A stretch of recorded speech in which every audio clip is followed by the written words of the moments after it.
Hi, I'm Kathy Bissell. Welcome to the Golf Show 2.0. This is my co-host Gary Van Sickle, and today we're going to kind of rake over the coals a few ideas that we've seen this week in golf. Gary, why don't you start? Nothing I like to do better than rake some hot coals. It beats walking on them in bare feet. Absolutely. It's a new era in the PGA Tour, the elevated event. Was it any different, Kathy? Well, yes, I thought there were some different things about it. Over the years, the players who have won the most have tended to not show up at Kapalua, which is kind of a shame. But this week, everybody was there except for Rory McIlroy, and Xander Schauffele had to withdraw with a back problem. But I thought it ended up being what Will Zalatoris kind of said, that all the people were there, and he kind of likened all these new elevated tournaments to a major. And I thought that was a stunning suggestion, a stunning way to look at it. So I've started thinking about it. As I looked at the leaderboard, I found it hard to walk away from the TV set because there were all these people going up and down and kind of chasing each other, even if they were below Morikawa and you weren't sure anything was going to happen. And then it did. How about you? Well, J.J. Spawn was in the hunt, so obviously it was a major. Well, I don't know. In a major, you have people who aren't always the leading contenders to be, Mr. Wonderful of the year, and they're on the leaderboard for the first 2 or 3 days. No, I like the concept. A major's kind of maybe the wrong word, but yeah, you're sending your bet. This goes back to they've now got what Greg Norman originally wanted, yes, which was a super tour. Super tour, yes. And he only wanted 60 players in that back in the 90s. This is news is too old for anybody under the age of 40 to remember, but that was the plan. Go around the globe, the best 60 players for a lot of money. And this was kind of the same thing, only this week it was 38 players. Chad Ramey finished last and made $201,000, by the way. Not a bad week. I thought you'd want to know that. And quick, what event did Chad Ramey win to get there? Not a clue. The Ryder Cup is the answer. No, it's not. It doesn't matter what Chad Ramey won. He got there and he collected money, and we're off to a start. But the point is, you've got the theoretically the best players on the tour playing together 13 times a week, plus the majors, plus the WGCs, and there's your super tour. Right. And as long as the events are open like, the other ones, players can get in them, it's a great plan. It's Live is not going to have, their events are not going to be able to counter that with 48 guys. They've got no chance. Well, they could if they had 48 really great guys, but they don't have that. They have about 5 or 6 great guys, and a couple or 3 of those are injured, and some of the other ones aren't as famous as they'd like to think they are, and a couple of others. If I get some free time, I really ought to take a deep dive and look at the players in a live field. What are their world rankings? Because they got some guys who are probably not in the top 200 or 300. So, absolutely. The Golf Channel did that. It's an exhibition series. They can do whatever they want. It's again, my point on live remains, if you like to watch golf, it's more golf. More golf, yeah. So I don't think that's a bad thing, but the tour's got a better product. Absolutely. And look at what happened this weekend. I mean, a lot of people maybe would have turned off their TV set or, been watching something else instead of this because they thought it was all over on Saturday with Collin Morikawa 6 shots ahead of the nearest person. Well, he was 6 shots ahead until about 3 holes to go, and then all of a sudden he got an attack of the bogeys. And Jon Rahm. Some people who bet on Jon Rahm to win before the tournament started looked at it Sunday and saw he was 7 shots behind and might have clicked on the cash out button on their phone and then went Doe. Who might that have been? It's hypothetical. I don't know anybody who would be that stupid. But if they were, they did get $7 back. Well, it could have been more, I guess. Let's move on. What happened? Go ahead. Before you move on, we both called them elevated events, but I heard on PGA Tour radio today when I was out doing something extremely important that they want the tour now calls them designated events instead of elevated events. I don't know why. I don't know why they want to make that nomenclature change, but they apparently do. So I will only agree to that name change if the tour agrees to call their other events deflated events. Otherwise, I'm going to stick with elevated events. Okay, go on to your second point. I could be swayed if someone sent me a large check or a medium-sized check. Yeah. Or a Mountain Dew, probably. Or any check. But I'm not bitter. What about Collin Morikawa? Kind of had a leak. Yes, Paul Azinger discussed it a couple of times. He just discussed that Collin's chipping technique, short game, chipping game and stuff, and something about the way he gripped the golf club and chipped was going to be a problem for him. And he talked about that a couple of different times, and then sure enough, it was a problem on some shots. But I mean, he was in a nasty bunker there toward the end of the tournament and had a problem with that. And anyway, he just it was the C word kind of at the end. Cancer? No, choke. Oh, that's C word. Well, that's a better word. Yeah. Well, you threw me there. Okay. He still shot 25 under, so it's not like, he played terrible. No, he played. What did wasn't good enough. What did you think of his new putting thing, where he puts his palms together and then? Is that something everybody's going to be trying this week? Not if they're living in the northern half of the country, but I don't see it. I don't see it catching on. It's just another gimmick. I don't know. I don't see what advantage it gives you. I still haven't figured. I'm still trying to figure out aim point.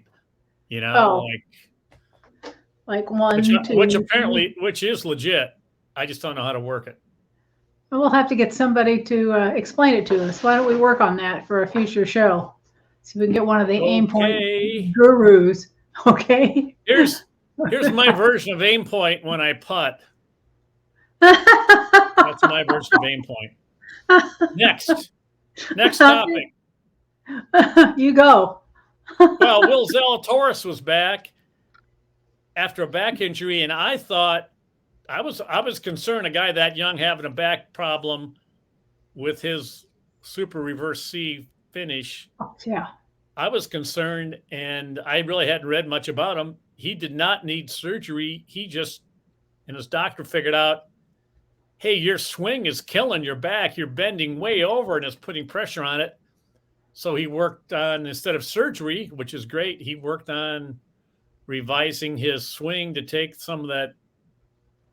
He said he gets off his right side really hard way later than most people. So he changed that. So it was great that he didn't have to have surgery. And yeah, he's a rising star who finally got his W. Yeah. He's fun to watch. He's a remarkable ball striker. I love watching him swing the club. So I was glad to see that he was back, and I think he tied for 11th. So he had a decent week. So welcome back, Dr. Z, as I like to call him. Well, a few years ago, probably 10 years ago, Rory McIlroy had back issues. And it seems to me that he did a similar kind of thing. He didn't have surgery, but he adjusted his posture or swing or something somehow so that he would not aggravate his back. And it took him a little while to get that worked out. But he did his swing is so much different than Will Zalatoris that people would probably go, what? But he did do something to adjust his positioning through his swing so he wouldn't hurt his back. And I can't remember for the life of me what year it was. I can't remember it was before or after he fell down the hill and turned his ankle at the whatever, playing soccer or playing something, and then had to withdraw from the British Open. I don't remember if it was before that or after that. That was 2010 because it was didn't he miss? No, it wasn't. I don't remember. Time goes by. He played damaged. Well, it doesn't matter. He shouldn't have been playing soccer with his lads. Correct. Drinking beer is okay, but not playing soccer. And not doing both. Yes, I feel like that's one of the many injury stories. We didn't get the whole thing. We didn't get the whole story. Just like Dustin Johnson hurt his back one time getting his jet ski out. Like, yeah, I don't think that one, there's been a lot of things like that. My favorite one was Jose Maria Olazabal breaking his hand because he was so frustrated that he punched the wall at the U.S. Open at the hotel during the U.S. Open at Pinehurst in '99. So I don't think that's what happened, but who am I to say? I heard a funny story about that. I heard a funny story that I can't repeat about that. Okay, well, thanks for bringing it up then. Sorry. Here's a story with no punchline because I can't tell it. That's right. Keep things going. All right, let me ask you this question. You're a huge football fan of your beloved Fighting Illini. Okay. Yes. Or as we used to call them, the Biting Illini back in the day. We used to call them the Biting Illini too, yeah. Would you do what Tom Hoge is doing / has did? That's the correct tense, by the way. Has did. He played Kapalua, won $800,000. He's a TCU alum. He flew Sunday night from Hawaii to LA so he could go to Monday's national championship game, Georgia and TCU. And then he's going to turn around and fly back to Hawaii to play the Sony Open. So he's a big fan. He made some comment about it's. Yeah, they'll never be there again. The national championship was almost before Dan Jenkins was born in 1938. Yeah. Dan Jenkins being a famous TCU alum. And Hoge said, this might never happen again in my lifetime. It's like, I can't believe it happened in any of our lifetimes. So that's true. But the question is, would you, if money was not an object and you were a pro golfer and you didn't have a care in the world and your favorite team was playing, you're in Hawaii, would you fly to LA for a day and fly back to play golf? Sure. You're flying there probably Sunday night. He took a red eye Sunday night because he was getting ready to talk to Colt Knost on XM radio because I had the radio on in my car when I was out doing my magnificent errands. And Colt talked him into being on their program in the second hour. He slept all the way to LA. Colt gets him for a while, so then he stays up, finds his hotel, or maybe he's not even going to be in a hotel. I don't know if there's such a thing as a red eye back to Hawaii, or if he has to go tomorrow morning. It kind of depends. Has to go Tuesday morning, I would guess. Yeah, so he'll get some sleep, and he goes Tuesday morning. It's 5 hours back. So he's young; he can do that. At my age, you'd have to scrape me up off of the tarmac. I'd be so tired. Well, Illinois is not going to play in a national championship in football. Not going to happen. I mean, I've been around a long time and I haven't seen it, and I won't. Illinois played in a couple of Rose Bowls before the BCS people screwed up all of the. They played in one Rose Bowl in about 40 years, but that's it. It's still shocking that TCU ever got to this because yes, it is. We've lived through a lot of 1-10 seasons over the years. Well, it's even funnier because a lot of the Dan Jenkins books were about how all of the, I think it was TCU that he was talking about, and I don't know if you mentioned them. I think he had fictitious schools, but everybody knew he was talking about TCU, about how they had a new coach and they had the alumni association was out buying players and promising them this, that, and the other thing, bringing women, bringing money, bringing cars, doing all that stuff that's totally illegal to do. But that kind of stuff was going on in his fiction books. How much of it ever goes on in real life, I don't know. It was probably a lot of it was true. I always loved the player names he came up with for these. Oh my God! It would always be Astronaut Jones and stuff like that. He was great. Yeah. Next. Yes. Well, let's talk about we talked about the money already. What else we got? Let's talk about, this wasn't necessarily pertaining to the play, but it happened at Kapalua. Jay Monahan answered some media questions, or I should say he was asked media questions. And one of them that he couldn't really dodge very well was the fact that players are only allowed to miss one elevated what's the other word? Designated, dignified, super-duper event and still be eligible for PIP money. Right. And, of course, Tiger Woods is already missing the first one. He's going to miss probably of the most of them. 13 events. He's probably going to miss 11 of them. So is Tiger still going to be eligible? And Jay said, well, we have rules, but Tiger's pay is not going to be decreased. Well, he was asked, well, do you have a policy? Well, the players are going to play. That's the policy. He didn't want to answer the question, but he basically said at the end, I have the discretion to do and so he's going to make up the rules as they go. Yeah. Pretty obviously. And it makes you wonder, then why do you even put these rules down if you're going to waive them all for Tiger Woods? I mean, I think if you flat out said, these are the rules, but going in, they don't apply to Tiger Woods because he's done so much for the game. Just put that in the rule. That could have. That would be the way to go. That would be reasonable when you get caught. People would think that was reasonable, at least for another 5 years. I think everybody would agree with Tiger's going to win the PIP 3 years in a row. He will have played like 5 times in 3 years. If he could play the PNC 5 times, then that would add to it. Yeah, so it's the whole PIP thing it's their money, but it's pretty bogus. That's the way it is. But if you want to give Tiger money, he needs it, obviously. So that's good for him. Well, I'm sure it all goes to its foundation, but that regardless. I don't think anybody's going to quibble about Tiger getting money for 2 or 3 years anyway. Pretty soon it's going to get annoying, but it isn't yet. So when it gets annoying, then they have to make an adjustment. You know what could really help the PGA Tour? What? They should have a PIP program for media. This is how you get better, more favorable media coverage. Oh, I might get $800,000. Well, all of a sudden, the PGA Tour is the greatest place ever. And I'm not going to call it the Death Star anymore.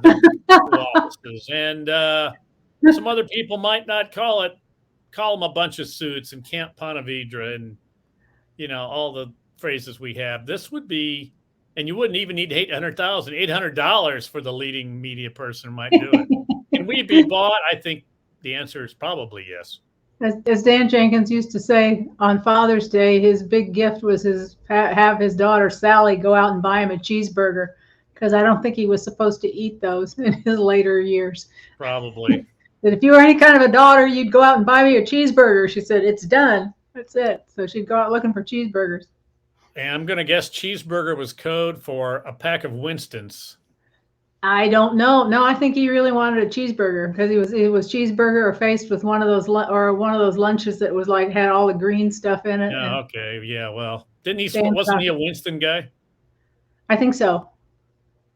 We could ask somebody like Ron Syrak, who used to take smoking breaks with him. We could ask Bev Norwood, but we'd have to be someplace else. Yes. We're not ready for that yet. No, we aren't. We'll get there. Moving on. I know. Jon Rahm. I was going to say Rambo. Jon Rambo. He looked like Rambo. He did. The last 2 years of this tournament, you guys shot 59 under combined. So, which was why somebody I may or may not know bet on him before the tournament. But he shot 9 under the first day and 10 under in the last day. And if he'd done anything at all in between, it wouldn't have been that close. But he just torches that place. Well, they all torch that place. Yeah, I have never been to that golf course. I mean, it's one of the few that I've never been. I shouldn't say that. I have never been to that one, and there are others I haven't been to, but I have not been to Kapalua. And it's the elevation changes must just really make it strange. Plus, with the wind, if it's a windy day, then scores are going to be ridiculously bad, and the distances change so much depending on whether or not the wind is blowing. So there's a lot of luck involved there, I think. Well, I think the under par score is misleading because it's par 73, and watching them play, I mean, what's the 18th hole? It's 12,000 yards long, but it's downhill, and everybody reaches it in two, where it gets around the green in two. It's an pretty easy birdie. And so are some of the other par fives. They've got reachable par fours. I don't know. Par probably should be 70 or 69. And if par was just 70, then Jon Rahm's winning score is 15 under, and we wouldn't be going gaga. Right. But did you see the counter they had at the time, the number of seconds the ball rolled before it stopped in the fairways?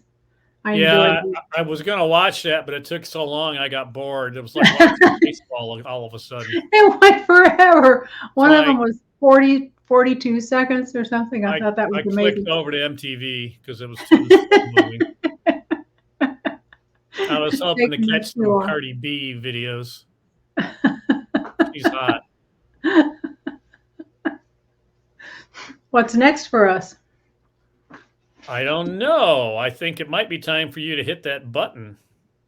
Oh, where is it now? I've lost it. I'll agree that you've lost it. I've lost it. I'm hitting it. Subscribe. It's free. Nothing bad will happen. What happened to the music? Oh, you want music too? Oh, this technical production of this show has gone downhill. No wonder we have 12 viewers. There it is. It's because the rock music is at the very end. I can barely hear it. Can't hear it. Well, we'll get you fixed up. Well, that's a shameless plug, but it's not a very good one. So subscribe, it's free, nothing will happen to you. Click like, nothing will happen to you. You'll just be promoting us, and maybe we'll our goal of getting a 12-cent profit on this thing, or 17-cent profit on this thing, is not looking good. Oh, I think we'll get there eventually. It's going to be an eventually. Soon. Probably me. Not going to be me. I have news.